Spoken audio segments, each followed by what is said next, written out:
Howdy, back here with another commander deck. This time it is Zimone, Paradox Sculptor. I call this deck Zimone with silly numbers.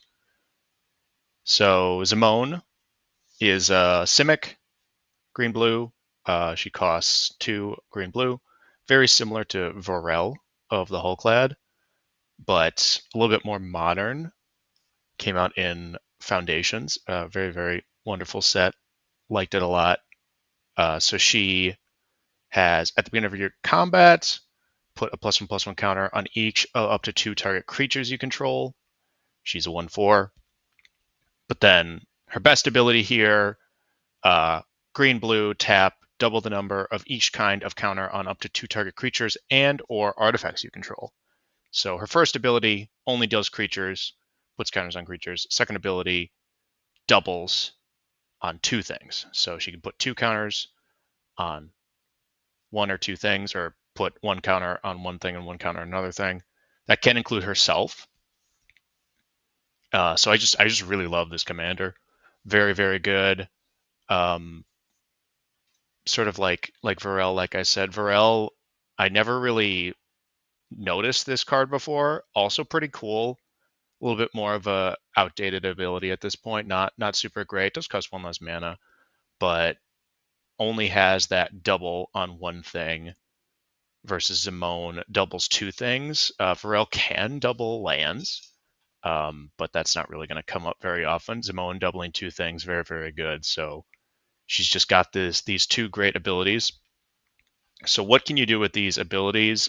This deck is all about counters, partially +1/+1 counters, but also a whole bunch of other stuff. So you've got all kinds of artifacts that you can double, as well as creatures. So what you can do is you can use all these alternate win conditions sort of paired with just making big creatures. So those are sort of the 2 routes.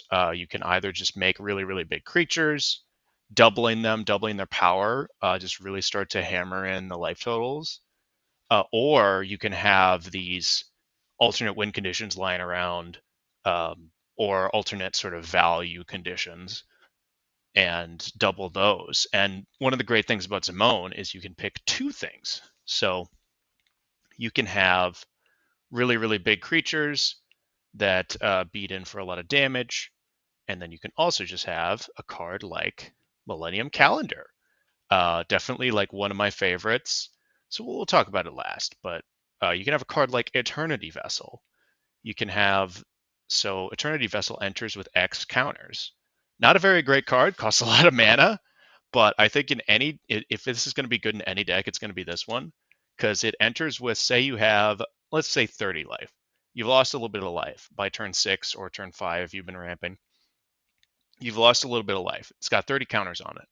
So you play Eternity Vessel, you double it with Zimone, goes from 30 to 60.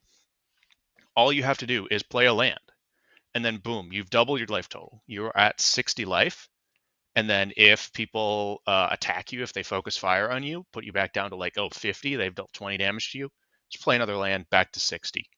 Also on your next turn, you can double the counters again, up to 120. And this isn't even taking into account other ways to double, like if you also have Varel out, if you have a way to untap Zimone, just all kinds of craziness. And that's the coolest part about this deck is it starts to like get out of control really fast. You start to sort of get to the point where you like double stuff so much that it's kind of like you're not even playing on the same playing field anymore. Like your opponent's creatures, like, oh, they might have like a 10-10, but you have a you have like a 60-60 because you've been doubling so much. It's just like the power of exponential growth, which is very fitting for Zimone, sort of like a math deck. Um, and you can just like Simic Ascendancy, 20 counters. That's a lot of counters. Not really when you've got Zimone doubling everything. So that's sort of your game plan, is to just get to these ridiculous numbers, whether it be huge +1/+1 counters on creatures or huge what are these? What kind of counters are these? time counters on the Millennium Calendar. Definitely my favorite card in the deck. Millennium Calendar, 1 mana, legendary artifact. Whenever you untap one or more permanents during your untap step, put that many time counters on Millennium Calendar. Has 2 tap, double the number of time counters on Millennium Calendar. If you get to 1,000 time counters, you sacrifice it, deal 1,000 damage, or each opponent loses 1,000 life. So that is usually very, very difficult to do. With Simone, it's still pretty difficult because 1,000 is a huge number. But you can start to get this up pretty high just by sort of having it sit around and then having it like target it with Zimone. Like Zimone can target a creature and then the calendar. So the calendar can get up to like once it starts getting the hundreds, you're actually not that far away from 1,000 just based on exponential growth. So it just sits around. You can also use this ability. So it's just going to be something that sits on the table. People are like not sure if they want to get rid of it. They really should be, but maybe you've got something else going. So it's like, oh, I could target this artifact that isn't really doing anything, because it doesn't do anything until it gets to 1,000.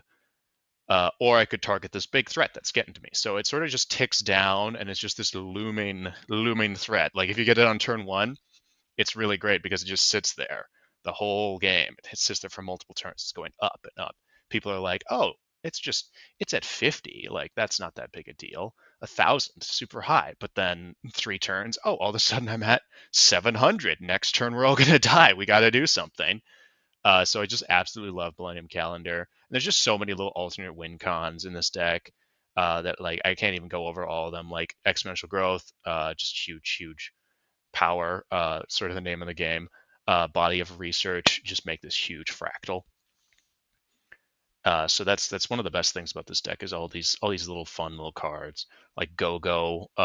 You get to double multiple times, just keep on doubling. But one of the things that really sort of makes this deck work is the ramp. So the ramp, we've got sort of your typical great like Arcane Signet, Soul Ring, just like bread and butter cards. But then we've got like Everflowing Chalice, really crazy in this deck. You get Everflowing Chalice on 1 or 2, you start doubling it with Zimone, you start getting more and more mana. You can basically like discount the cost of Zimone by doubling an Everflowing Chalice or an Astral Cornucopia.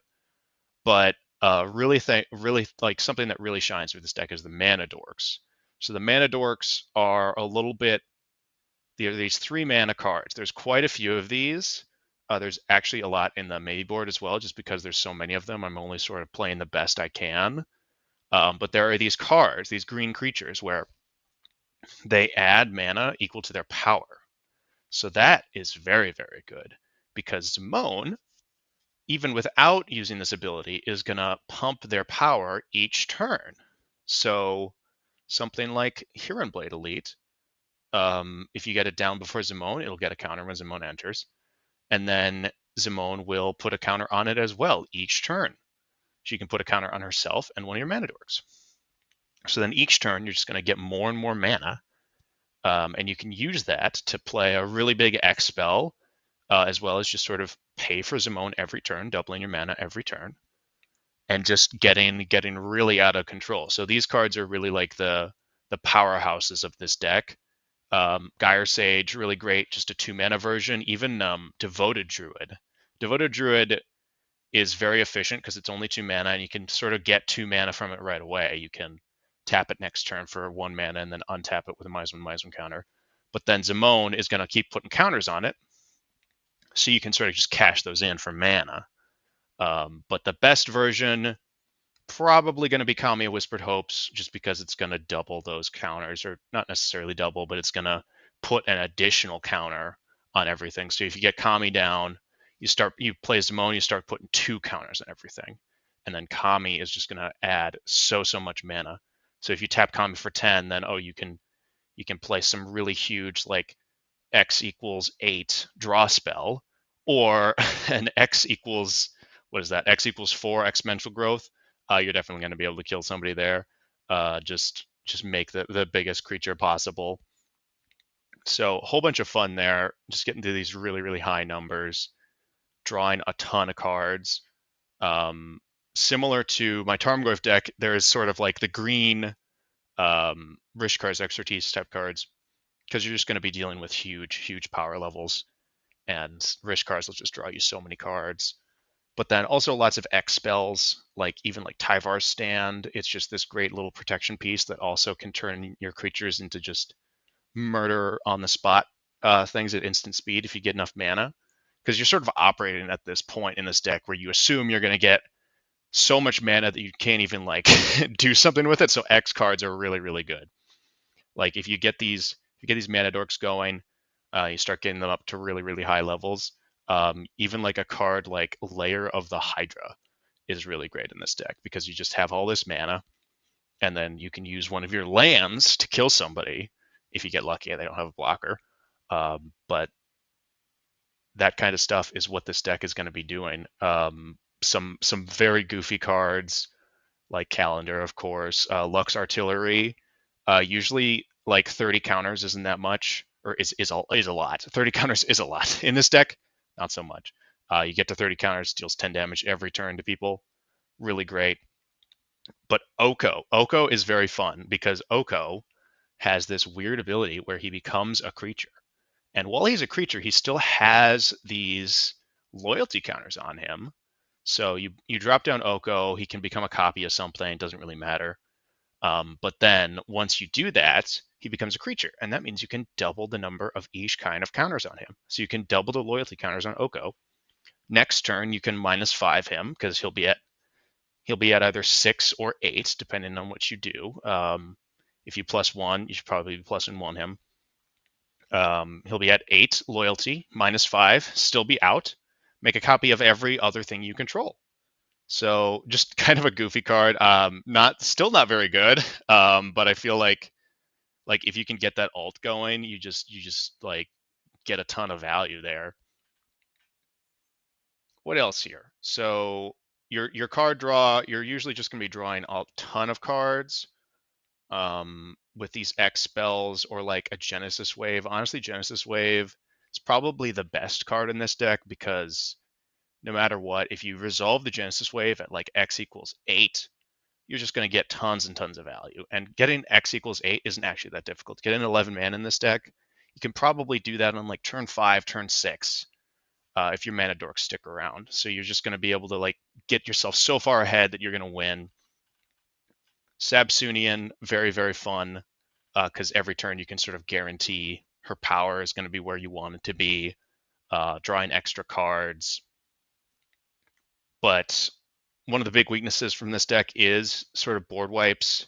You sort of have a lot of board presence because your goal is sort of get these incremental, exponential power growths, which means you do have to wait a couple of turns sometimes to really go crazy. So cards like Heroic Intervention are great.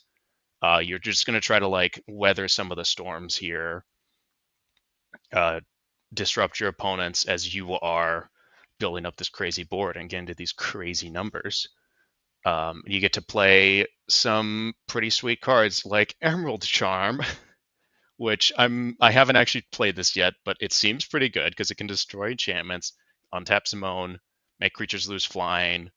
Yeah, so like you're just going to be playing some blue-green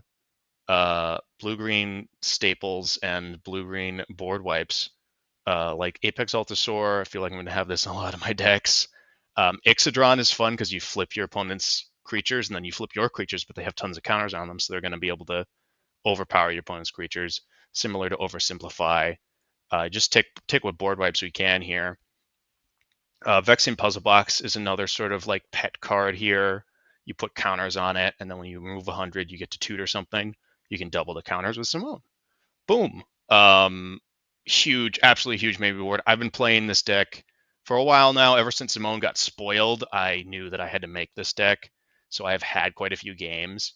There are many different sort of directions you could take with this deck, but they're all sort of leading to the same place, which is massive numbers, just out of control. Like it can almost be obnoxious. Some of the stuff you could do with this deck where it's like, oh, what, you're doubling your numbers. At a certain point, the numbers get so high it doesn't even matter because you're just like Like that's the point. You're you're in blue, you're in green, draw a lot of cards, get a lot of power, get a lot of mana. What's better than that in Commander? That's really the name of the game.